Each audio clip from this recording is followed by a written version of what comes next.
You ever notice how some people act like life is just happening to them? Like, ugh, my boss ruined my day, or traffic made me mad, or I can't be happy until my ex apologizes. Yeah, that's what Stephen Covey, the author of The 7 Habits of Highly Effective People, calls being reactive. It's when you hand over the remote control of your emotions to everyone and everything around you. Oh, you cut me off in traffic? Guess I'm mad now. Oh, you didn't text me back? Guess I'm depressed for the week. You become like a vending machine. Push the right button, get the right reaction. Not fun. Not powerful. And definitely not the life you want to live. Habit 1, be proactive, is about snatching that remote control back and saying, nope, I'm in charge here. You, my friend, are the one deciding how to respond to whatever life throws your way. You can't control the weather, your boss's attitude, or your Wi-Fi cutting out right before your Zoom presentation. Ugh, the pain, but you can control how you respond. And that, right there, is your superpower. Think of it this way, being proactive doesn't mean you're hyperactive or busy 24/7 or trying to control every detail of life. It means you take responsibility for your choices, your mood, and your direction. It's about understanding that your life is basically a series of small decisions, and each one is a chance to act based on values, not moods. When you're proactive, you respond out of principle, not impulse. You decide, I'm not gonna let one bad meeting ruin my entire day. You might feel mad, sure, but you still choose to respond calmly and with purpose. Covey puts it beautifully, between what happens to you, the stimulus, and how you respond, there's a space, and in that space lies your freedom and power. Most people don't even realize that space exists. Something happens and boom, they react automatically like a reflex. Someone insults them? Instant anger. Plans get canceled? Instant disappointment. But proactive people pause in that space, take a breath, and choose their response. That's emotional maturity. That's power. Picture it like this. You're holding a cup of coffee. Someone bumps into you and you spill coffee everywhere. What? Because coffee was in your cup. If you had tea in there, you'd spill tea. Life's the same. When life bumps you, stress, conflict, criticism, whatever's inside you spills out. If you're full of bitterness, anger spills. If you're full of calm and confidence, that spills. Being proactive means choosing what's in your cup before life bumps you. Now, the cool thing about proactive people is they don't waste energy on stuff they can't control. Covey calls this your circle of concern versus your circle of influence. The circle of concern includes all the stuff you worry about, politics, the economy, the weather, that celebrity breakup. Don't act like you didn't care a little. But your circle of influence is smaller. It's the stuff you can actually do something about, your habits, your reactions, your work, your health. Reactive people spend all their time whining about things in their circle of concern. Ugh, gas prices are insane. Why are people so rude online? Meanwhile, proactive people focus on their circle of influence. I can carpool to save money. I can be kind even when others aren't. And the wild part? The more time you spend in your circle of influence, the bigger it gets. The more you complain about stuff you can't control, the smaller your power becomes. So yeah, being proactive is like mental weightlifting. You build the muscle of self-control one choice at a time. And let's be honest, it's not easy. We live in a world that encourages reactivity. Social media practically dares you to be offended by something every 5 minutes.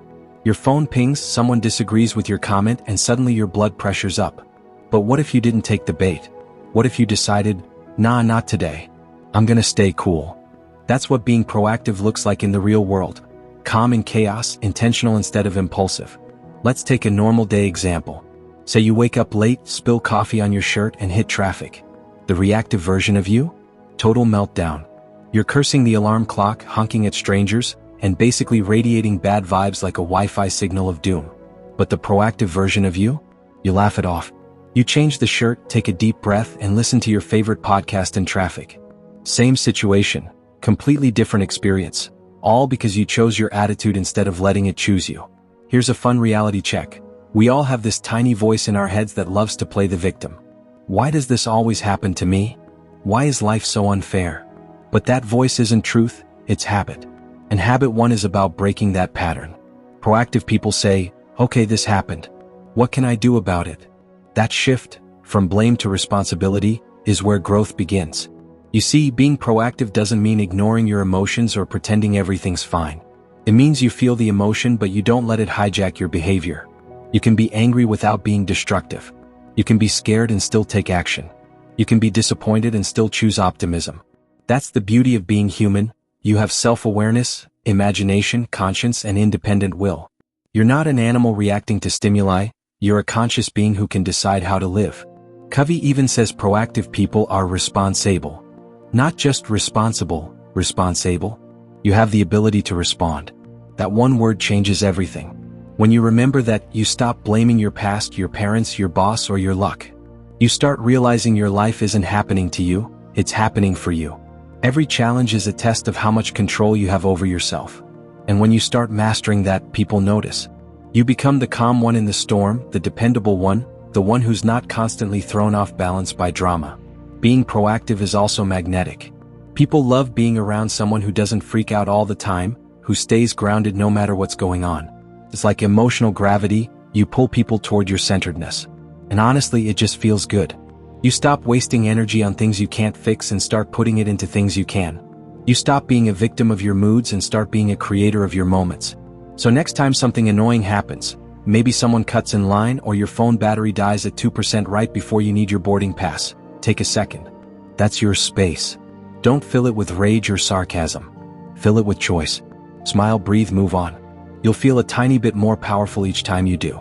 And eventually, that power adds up to a life that feels calm, confident, and intentional, a life that you're driving, not just riding in the backseat of.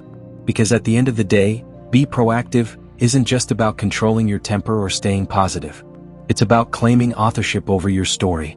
You can't always control the plot twists, but you can absolutely control your character. And when you realize that, you stop living by default and start living by design. Alright, imagine you're on a road trip with no map, no GPS, no clue where you're heading. You're just driving, hoping that somewhere along the way, life will hand you a welcome to your dream life sign. Sounds kinda ridiculous, right? Yet that's exactly how most people live. They wake up, go to work, pay bills, scroll social media, binge Netflix, rinse and repeat, all without ever asking, where am I actually going? That's where Stephen Covey's second habit, begin with the end in mind, comes in. It's about figuring out your destination before you start the journey, so you don't end up climbing the ladder of success only to realize it's leaning against the wrong wall. This habit is basically saying, don't live life on autopilot. Don't let random circumstances, people's opinions, or the next shiny distraction decide your future. Instead, you decide what you want your life to look like, clearly, vividly, unapologetically, and then live today in alignment with that picture. Because if you don't define your end, someone else will. Your boss, society, social media influencers, that overly successful cousin everyone keeps comparing you to, they'll all happily write your life story for you if you don't pick up the pen yourself. Covey asks a pretty heavy question. What do you want people to say about you at your funeral? Yeah, not the most cheerful thought, but it's effective. When you think about your end, you suddenly see what really matters. Your values, your relationships, your character, your impact. You're not thinking about your follower count or how many pairs of shoes you owned. You're thinking about the kind of person you were, what you stood for, and how you treated people. That's your true north. That's what begin with the end in mind really means. So let's bring this down to real life. Say you're working at a job that pays well but drains your soul faster than your phone battery on 1%. You dread Mondays, count down to weekends, and keep telling yourself, it's just temporary. But if you never pause to define what the end looks like, the kind of work that actually excites you, the kind of life that feels meaningful, you'll blink and find that temporary has quietly become your forever. When you begin with the end in mind, you stop living by default and start living by design. You start making decisions backward from your vision, not forward from your circumstances. Covey says every creation happens twice, first in the mind and then in reality. Think about it, before someone built your favorite restaurant, someone imagined it. Before a new iPhone hits the market, Apple dreams it up in a meeting room filled with too much caffeine and too little sleep. Even a sandwich is created twice. First you picture it, turkey, cheese, mayo, and then you make it. The same rule applies to your life. You have to visualize your ideal life before you can build it. If you don't, you're just reacting to whatever happens instead of intentionally creating what you want. Now here's where most of us get stuck. We confuse activity with progress. We're constantly busy, running errands, checking emails, attending meetings, grinding. But if you don't have a clear direction, all that hustle can just take you faster to nowhere. Imagine sprinting on a treadmill. You're sweating, you're working hard, but you're not actually moving. That's what it's like to live without a vision. Habit 2 reminds us that efficiency doesn't matter if you're being efficient at doing the wrong things. You don't want to get really good at climbing the wrong mountain. Creating your end in mind, starts with a personal mission statement, like a constitution for your life. It's not some cheesy slogan or Pinterest quote. It's a living document that captures what matters most to you. What kind of person do you want to be? What do you want to contribute? What principles will you live by even when things get tough? It's your inner compass when life throws you off track. Without it, you'll drift wherever the wind blows. One week you're chasing money, the next week validation, the next week peace of mind. But with a clear mission you can say, nope, that's not my path, and actually mean it. Here's a fun analogy. Life's like a GPS. When you plug in the destination, it doesn't matter how many wrong turns you make, it keeps rerouting you toward your goal. But if you never enter a destination, you'll just drive aimlessly until the gas, or your motivation, runs out. Beginning with the end in mind is like setting your GPS. It doesn't mean you'll have a perfect journey, you'll still hit traffic, detours, maybe a few flat tires, but at least you know where you're headed. Let's say your end is to live a balanced life, great relationships, meaningful work, financial stability, and good health. Now, when opportunities or challenges pop up, you can measure them against that vision. Does this decision take me closer or further from that life? That's the filter of a proactive, intentional person. Without that clarity, you end up saying yes to everything, every job offer, every social invite, every random commitment, until your schedule is full but your soul feels empty. Another cool part about this habit? It doesn't just apply to your whole life. You can use it for your day, your week, even your conversations. Before a meeting, ask yourself, what's the outcome I want here? Before a tough talk with your partner, think, what kind of connection do I want to leave this conversation with? That's beginning with the end in mind. It's the difference between reacting and leading, between wandering and purposefully walking. Now, let's sprinkle a little humor on this because being serious 24/7 about life purpose can get exhausting. Think of it this way, if your life were a movie, would you want to watch it? Are you the main character with goals and growth, or are you just an extra in someone else's film, holding a coffee cup in the background? Beginning with the end in mind means taking creative control of your own movie. You get to write the script, direct the scenes, and decide how it ends: heroic triumph, romantic comedy, peaceful retirement on a beach, whatever fits your style. But beware of the default ending. That's what happens when you don't plan the story.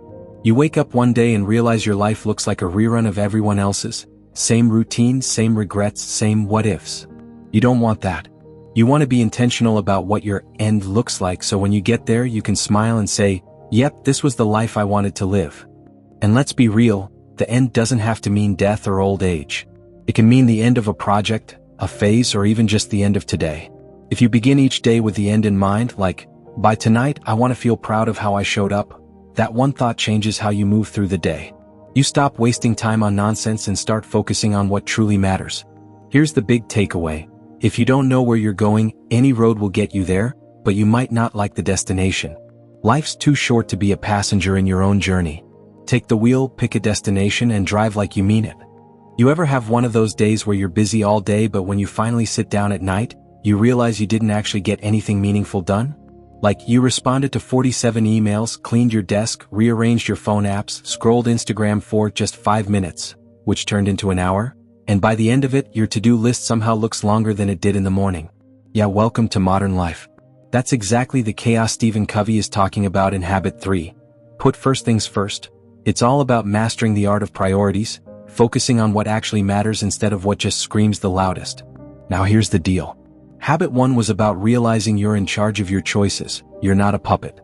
Habit 2 was about defining your vision, knowing where you're going, you're not wandering aimlessly through life like a lost GPS signal. Habit 3 is where the rubber meets the road. It's about taking action based on what matters most. You know your end in mind? Great. Now you have to schedule your life around it. And that's the hard part, because let's be honest, life is constantly throwing shiny distractions at you. Your phone buzzes, emails ding, deadlines loom, and suddenly you're running around putting out fires all day instead of building anything lasting.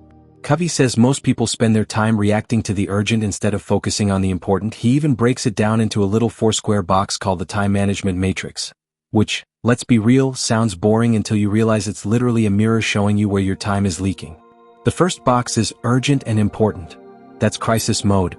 Deadlines, emergencies, your boss breathing down your neck, your kids spilling juice on your laptop. Those things need attention, but they're stressful and often preventable. The second box is not urgent but important. That's the gold zone, the land of proactive people. This is where you plan, exercise, build relationships, set goals, learn and grow. It's the stuff that actually improves your life long term but doesn't scream for your attention. The third box is urgent but not important. Basically, other people's priorities. Phone calls, emails, meetings that could have been an email, all that jazz. And finally, the fourth box, not urgent and not important. Scrolling TikTok at 1 a.m. wondering why you're watching a raccoon eat grapes. Most of us live in boxes 1 and 3, reacting to what's urgent even if it's not important. We confuse motion with progress. We think being busy means being productive. But being busy just means your calendar is full. Being effective means your life is full of meaning. Habit 3 is about flipping that script. It's about putting time into those important but not urgent things before they become urgent. You don't wait for your health to collapse before you start exercising. You don't wait for your relationship to fall apart before you start communicating. You don't wait for burnout before you take a break. You handle the roots, not just the weeds. Here's the real problem. Urgency feels good. It gives us a sense of importance. Like, oh, I'm needed. Look at me, I'm putting out fires. But living in constant urgency is like living off energy drinks. It works for a while, but eventually, you crash. Important things, on the other hand, often feel boring because they don't have that adrenaline rush. No one claps when you quietly work on your long-term goals or journal about your values. But that's where real success is built, not in the rush of reaction but in the calm of intention. Imagine your life like a jar and you've got rocks, pebbles, and sand. The rocks are the big stuff, your health, family, goals, personal growth. The pebbles are the smaller commitments, work tasks, chores, obligations. The sand is the random junk that fills the cracks, scrolling social media, gossip, urgent nonsense. If you pour the sand in first, there's no room for the rocks. But if you put the rocks in first, you can fit the pebbles and sand around them. Put first things first literally means handle your rocks first. If you don't prioritize your life, someone else will do it for you, and trust me, their priorities won't make you happy. Now let's get practical, because theory is cute, but we need real-world solutions. Putting first things first might mean saying no more often. And for a lot of people, no feels like a 4-letter word. We're addicted to being agreeable. We say yes to everything, every favor, every meeting, every random "can you just," until our schedule looks like a disaster zone. But every time you say yes to something unimportant, you're saying no to something important. You can't do it all, and pretending you can is like trying to fit a watermelon in your pocket. Doesn't work. You also need to learn the difference between urgent to someone else and important to you. Just because your coworker's in panic mode doesn't mean you need to join them.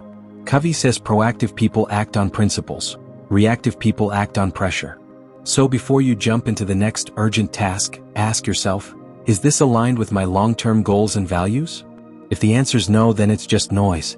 And yeah, managing your time based on values sounds all serious and adult-like, but it's actually the ultimate freedom move. You stop being controlled by chaos and start designing your days with intention. Let's say one of your values is family. Then you schedule time with them like it's an important meeting, because it is. If your value is health, you don't find time to work out, you make time. If your value is personal growth, you block out quiet time to read or reflect. The truth is, time management isn't about squeezing more into your day, it's about deciding what deserves to be there in the first place. Here's a little humor wrapped in truth. Life is like juggling. You've got balls made of rubber and balls made of glass. Drop the rubber ones, emails, errands, random tasks, and they'll bounce back. Drop the glass ones, your relationships, health, integrity, and they shatter. The problem is, most of us spend our days chasing the bouncing rubber ones while the glass ones quietly crack in the corner. Putting first things first means knowing which is which. And hey, let's not pretend this is easy. The world is full of distractions. You open your laptop to check one email, and 2 hours later you're watching a video about a guy building a cabin in the woods out of sticks. That's why discipline matters. Covey calls it organizing and executing around priorities. It means using your calendar intentionally, not just filling it up. It's saying, I control my time doesn't control me. But here's the cool part, when you start putting first things first, you feel a sense of calm. Your days stop feeling like a sprint and start feeling like a rhythm. You start trusting yourself because your actions match your values. You're not constantly chasing fires, you're building foundations. And people notice. You become that calm, centered person who's not thrown around by every little crisis. You're in charge not because you're bossy but because you're balanced. So, if you take nothing else from habit 3, take this. Your life is a reflection of what you put first. If you prioritize distractions, you'll have a distracted life. If you prioritize meaning, you'll have a meaningful one. Stop letting urgency bully you into submission. You know that moment when you're arguing with someone, maybe your coworker, your friend, or your partner, and even though deep down you kinda know they have a point, you still want to win? Like, you could be mid-argument thinking, yeah, okay, maybe I'm wrong, but your ego's already out there swinging like, nope, we're going down with this ship.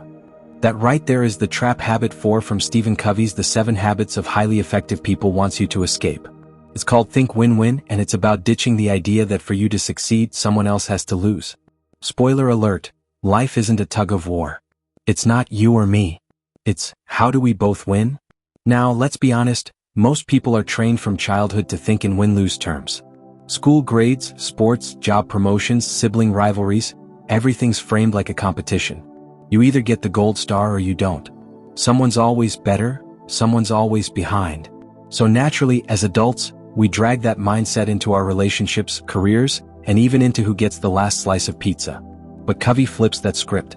He says the real game changer is learning to think win-win, to look for outcomes where everyone walks away better, stronger, and happier. It's not about compromise or being a pushover. It's about finding a third option where both sides genuinely benefit. Picture this. You're at work and there's a big project up for grabs. You and your coworker both want to lead it. Win-lose says, if they get it, I lose. Lose-win says, I'll step aside so they can have it. Win-win says, hey, what if we co-lead and crush it together? It's not always easy, but it's powerful, because instead of fighting over a slice, you bake a bigger pizza. That's what Covey means when he says success isn't a limited resource. Just because someone else wins doesn't mean there's less success left for you. Life's not monopoly money, it doesn't run out. But to really think win-win, you need 3 ingredients: character, relationships, and agreements. Character is your foundation. It's about having integrity, doing what's right even when no one's watching, maturity, balancing courage with consideration, and an abundance mindset, believing there's enough good to go around. Relationships are the trust bank accounts you build with people over time. You can't withdraw goodwill if you've never deposited any. And agreements are those clear, honest understandings that keep everyone aligned. When all 3 are in place, win-win becomes your default setting instead of just a motivational poster on your wall. Let's talk about that abundance mindset for a second because it's key. Most people operate from scarcity, this sneaky belief that there's only so much love, money, success, or recognition to go around. So they hoard, they compete, they get jealous, and they secretly celebrate when someone else fails. Don't lie, we've all done it. But abundance says, there's plenty for everyone. It's like walking into an all-you-can-eat buffet. No one's fighting you for the mashed potatoes. There's enough to share. People with an abundance mindset lift others up because they know someone else's shine doesn't dim their own. It's not a competition, it's collaboration. Now, don't confuse win-win with being nice. This isn't about letting people walk all over you or pretending everything's fine when it's not. Win-win takes strength. It means you care about your own needs and the other person's. If you only care about yourself, that's win-lose, you become a bulldozer. If you only care about the other person, that's lose-win, you become a doormat. Neither feels good long-term. Covey says true maturity is balancing courage and consideration, being bold enough to stand for what you need, but respectful enough to understand what the other person needs too.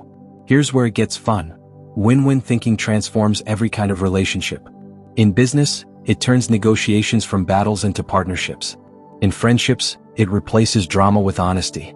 In romantic relationships, it means you stop keeping score. You know that weird mental scoreboard couples have? I did the dishes twice this week, so you owe me a date night. Win-win couples don't play that game. They focus on we, not me. They ask, what can we both do so we both feel good about this? It's less about winning arguments and more about building harmony, which, let's be real, makes for way less awkward silences during dinner. Let's bring in a simple example. Imagine you're deciding what movie to watch with a friend. You want action, they want comedy. The typical move?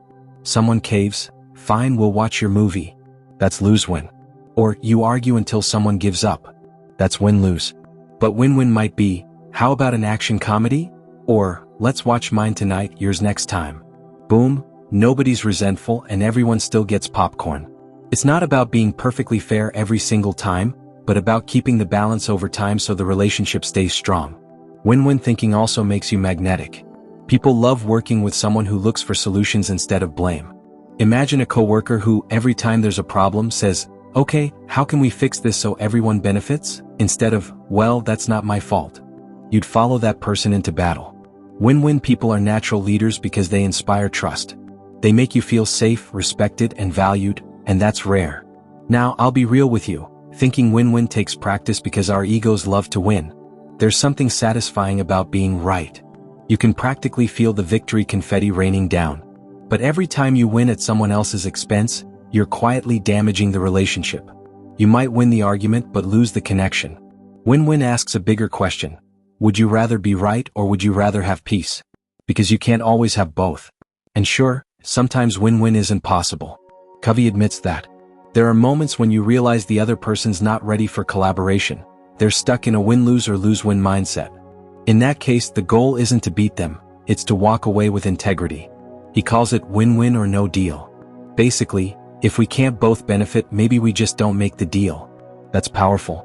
It means you're not desperate. You're not bending your values for short-term gain. You respect yourself in the process. But when it does work, and it often does, it changes everything. Win-win creates trust. It builds teams that actually like each other. It turns families into support systems instead of competition zones. It makes life smoother because you stop fighting over who gets the biggest slice and start focusing on baking a better pie. And when you live that way long enough, people start associating your name with fairness, positivity, and collaboration. You become the kind of person others want to have around, the person who turns conflicts into creative solutions. So yeah, habit 4 might sound simple, think win-win, but it's actually one of the most radical ways to live. It's like emotional jiu-jitsu. You redirect the energy of conflict into cooperation. Instead of me versus you, it becomes us versus the problem. And when you operate like that, at work, at home, with friends, with strangers, you stop living in scarcity and start creating abundance wherever you go. You know that feeling when you're explaining something super important to someone, maybe your friend, your boss, your partner, and halfway through, you realize they're not actually listening? Like they're nodding, maybe saying, yeah, totally, but you can see in their eyes they're just waiting for their turn to talk? Or worse, they interrupt halfway through with, you know what you should do, and start giving you advice you didn't even ask for. Yeah, that's what Stephen Covey's Habit 5 is all about. Seek first to understand, then to be understood. Translation: shut up and actually listen before you start talking. Sounds simple, but trust me, most of us are terrible at it. Let's be real, humans don't listen, we wait to reply. While the other person is talking, we're already forming our response, rehearsing our counterpoint, or thinking, oh, that reminds me of a time when I... It's like conversational ping pong, except we're not even letting the other person hit the ball back. We've all done it, your friends telling you about their awful day, and instead of really hearing them, your brain's like, oh yeah? You think that's bad? Let me tell you about my day. And just like that, the conversation turns into a competition instead of a connection. Covey calls this autobiographical listening. You're listening through the filter of your experiences, your emotions, your story. You're not trying to understand, you're trying to relate, and while it comes from good intentions, it often makes people feel unheard. Habit 5 flips that around. It says, before you try to make someone understand you, make sure you understand them. It's not about pretending to listen or throwing in the occasional I get it. It's about empathetic listening, actually stepping into their world, seeing what they see, feeling what they feel, hearing what they mean, not just what they say. And that's rare. Most people listen with the intent to reply, not with the intent to understand. But when you truly listen, when someone feels felt, magic happens. You build trust. You diffuse tension. You connect. Think about the last argument you had. Maybe with your partner, a coworker, or that one friend who somehow always thinks they're right. Usually, both sides are too busy defending themselves to actually listen. It's like two talk shows playing at the same time. But imagine if one person said, okay, I just want to understand your side first. Boom, walls drop. People relax when they feel heard. They stop trying to shout their point across because they realize you're actually on their side. Covey says that when you listen with empathy, you give people psychological air. It's like emotional oxygen. Until they feel understood, they can't hear you. Once they do, though, they're suddenly open, curious, and willing to listen back. Here's a fun reality check. We all think we're good listeners. We nod, we say hum, we repeat what people say. But empathetic listening goes way deeper. It's not about parroting words, it's about tuning into feelings. If your friend says, I'm fine, and their tone clearly screams I'm absolutely not fine, empathetic listening means you catch that. You notice the emotion behind the words. You might say, you sound frustrated, what's going on? That's when real understanding happens. People crave that kind of attention, the kind where you're not judging, not fixing, just being present. Now, Covey points out that most communication problems come from trying to be understood before understanding. It's like trying to sell a solution before diagnosing the problem. Imagine going to a doctor who walks in and says, "Hi, you need surgery," before even asking what's wrong. You'd be like, you haven't even looked at me yet. But that's how we communicate all the time. We jump straight to giving advice. You should just quit. You should dump him. You should meditate. You should move on. Without ever taking the time to understand what the person actually needs. We're so eager to play therapist, we forget to be human. Empathetic listening isn't about agreeing with everything someone says. It's about saying, "I get how you feel," not "you're right." It's connecting emotionally before responding logically. And once you've done that, once they feel seen, then you can share your perspective. Covey calls it diagnose before you prescribe. It's the same principle your doctor uses. You don't recommend medicine before understanding the symptoms. Otherwise, you might end up treating a headache when the real issue's a broken heart. Let's get real, we live in a world that rewards loudness. Everyone's shouting their opinion online, fighting to be heard, and nobody's actually listening. But the truth is, the most influential people aren't the loudest, they're the best listeners. Think about someone who made a real impact in your life. A teacher, mentor, friend. Chances are they made you feel heard. That's what Habit 5 is about. Listening is powerful because it's rare. It's like emotional currency. When you give it, people remember it. Let's throw in a little humor here. Imagine if we listened in everyday life the way we do in arguments. You go to a restaurant, tell the waiter, "I'd like the burger," and they go, "You know what? You should get the salad." Or you tell your friend, "I'm feeling overwhelmed," and they say, "You think you're overwhelmed?" That's how we sound sometimes, always hijacking the moment. But empathetic listening means putting your ego on mute and letting the other person's story play out. It's not about one-upping their pain or fixing their life, it's about being fully there. And yes, it takes patience, because sometimes people just need to vent, not to get advice but to release. When someone's upset, logic won't calm them, empathy will. Try telling an angry person to calm down. "Go ahead, I'll wait." It never works. But say, "I can see you're really frustrated," and watch the temperature drop. You're acknowledging their emotions instead of denying them. That's understanding in action. Now, once you've truly understood someone, not just their words but their feelings, intentions, and perspective, then it's your turn to be understood. And here's the cool part. When you've taken the time to listen first, people are way more open to hearing your side. You've earned the right to be heard. They're not defensive anymore because they don't see you as the enemy. They see you as a partner in understanding. Covey says this is the foundation of influence. You can't influence someone who doesn't feel understood. Listening first is how you build that bridge. Let's apply this to real life. At work, it might mean listening to your team's frustrations before throwing out new ideas. With your partner, it might mean hearing what's beneath the words. Maybe, "You never help around the house," really means, "I feel overwhelmed and unseen." With your kids, it might mean listening without immediately correcting.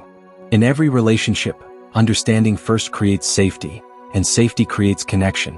Here's a quick analogy. Imagine communication as dancing. If both people are trying to lead, you'll just step on each other's toes. But when one person listens and follows the rhythm, the whole thing becomes smooth. That's Habit 5, learning the rhythm of empathy. And sure, sometimes listening first feels hard, especially when you're convinced you're right. Your brain's screaming, but they're wrong. And maybe they are.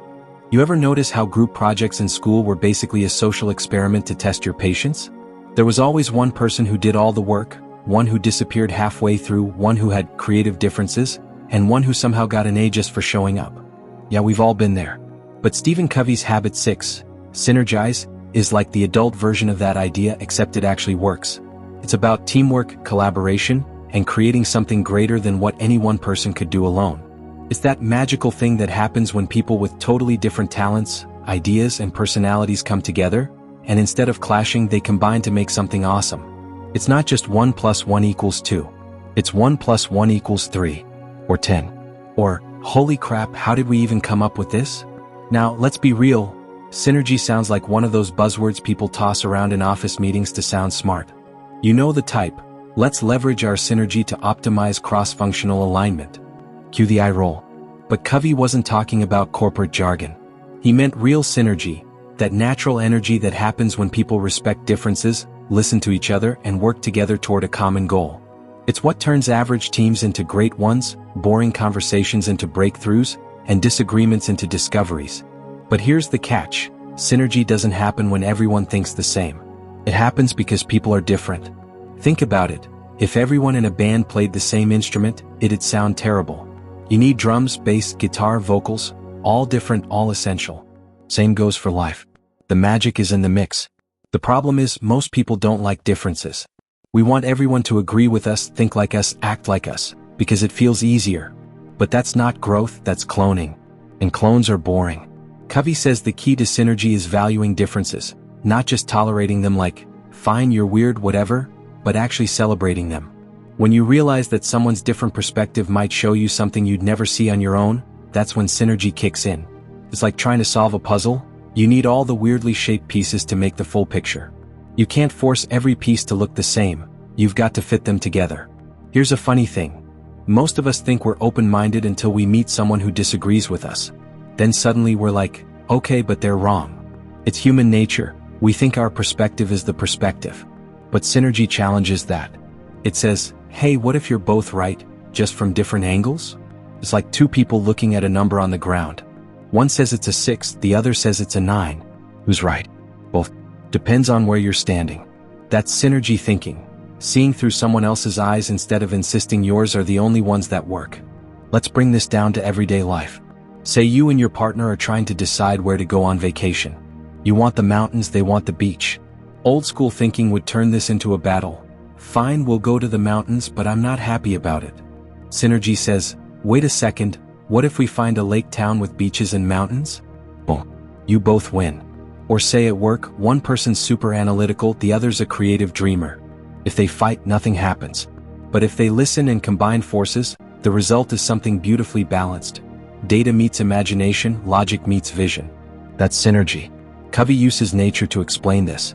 Think of how two plants can grow better together than alone. One provides shade, the other enriches the soil. Or how geese fly in that V formation. They literally take turns leading so no one gets exhausted. Alone, they'd never make it that far. Together, they cover miles. Humans are the same way.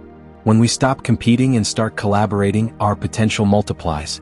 Of course, synergy doesn't mean everyone holds hands and sings Kumbaya. It's not forced harmony. It's creative tension, that push and pull of different ideas that eventually create something amazing.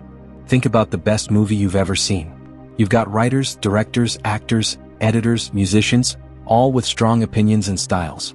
They argue, debate, experiment, and out of that messy process comes something brilliant.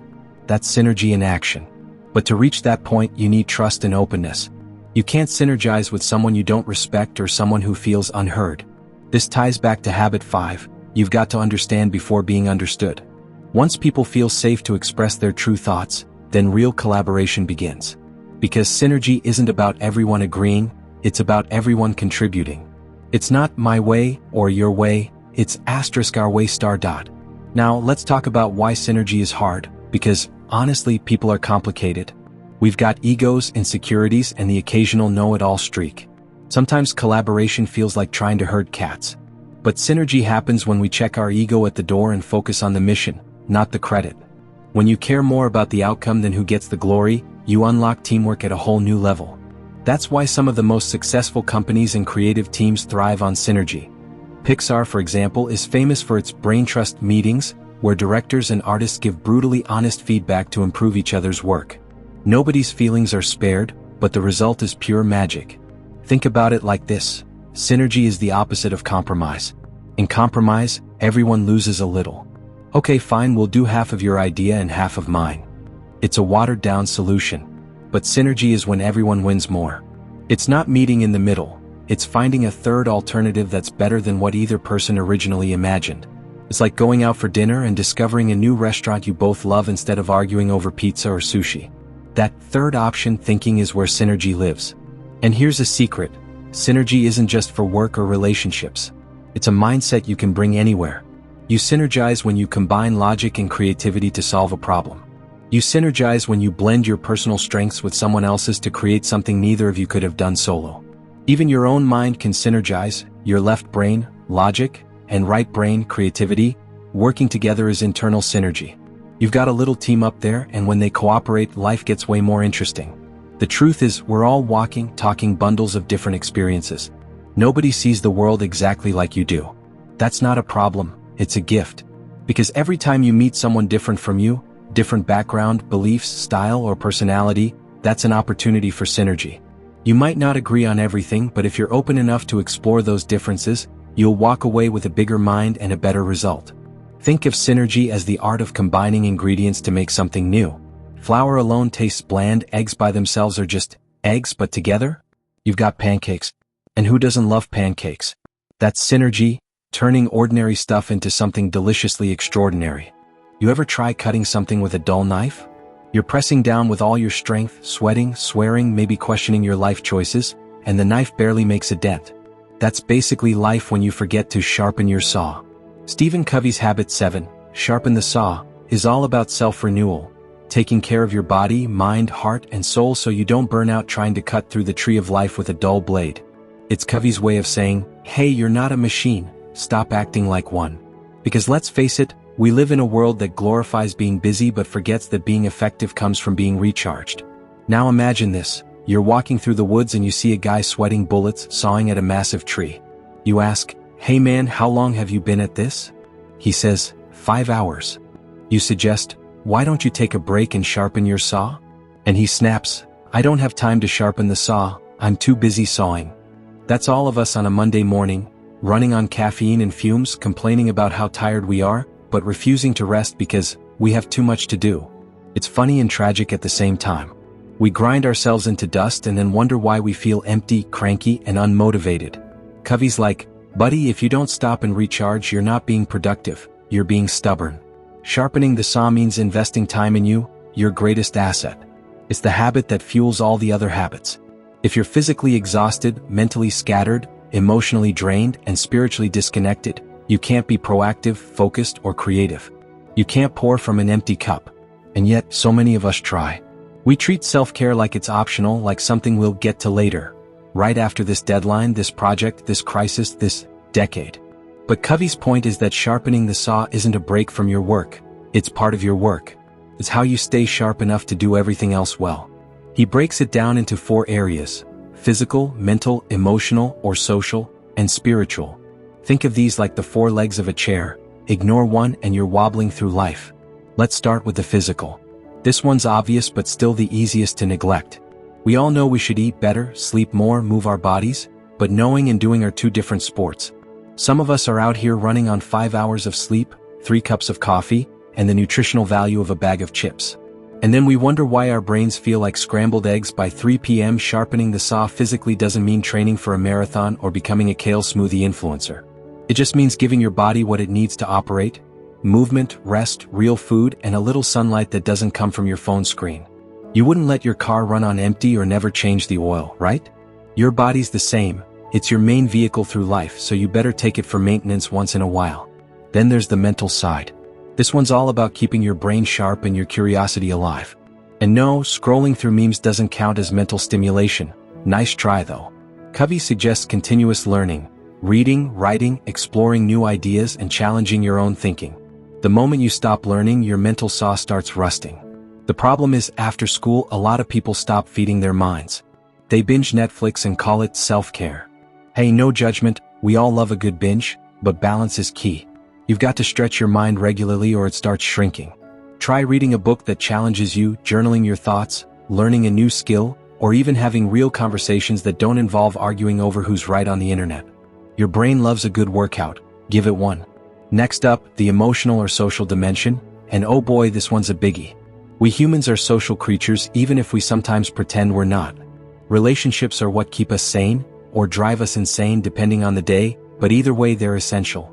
Sharpening this part of the saw means nurturing connections with others and with yourself. It's about empathy, kindness, and genuine interaction, not just double-tapping someone's post and thinking that counts as connection. When Covey talks about emotional renewal, he's really saying, take time to love, laugh, and forgive. Practice gratitude. Spend time with people who lift you up instead of drain your battery. And if you've been carrying resentment, let it go. It's like trying to climb a mountain with rocks in your backpack. Finally, there's the spiritual side. And no, this doesn't mean you have to meditate in a cave or chant with monks, unless you want to, of course. Spiritual renewal is about connecting to something bigger than yourself. Your purpose, your values, your sense of meaning. It could be prayer, meditation, time in nature, music, journaling, or even just sitting in silence for 5 minutes to remember who you are beneath all the noise. The spiritual saw is the deepest one. It's what gives your life direction and your habits a heartbeat. Without it, even success feels hollow. It's the difference between existing and living. When all 4 of these areas are balanced, you feel unstoppable. You've got energy, clarity, peace, and joy, the holy combo platter of effectiveness. But if even one goes dull, you start to feel off. Maybe your body's tired, or your mind's foggy, or you're emotionally on edge. That's your cue. It's sharpening time. And no, you don't need a fancy retreat or a life coach to do it. You just need consistency. Little acts of renewal done daily are what keep you sharp long-term. Let's be honest, though, in our hustle culture, taking time to rest almost feels like rebellion. People brag about being busy like it's a badge of honor. I only slept 4 hours. I worked through lunch. I haven't taken a vacation since 2012. And we're supposed to clap for that? Newsflash, burnout isn't a flex. You're not a robot, you're a human with limits. Sharpening the saw isn't being lazy, it's being smart. Because if you don't take time to recharge, life will force you to. Your body will crash, your mind will fog, your relationships will fray, and your spark will fizzle. Prevention is way easier than repair.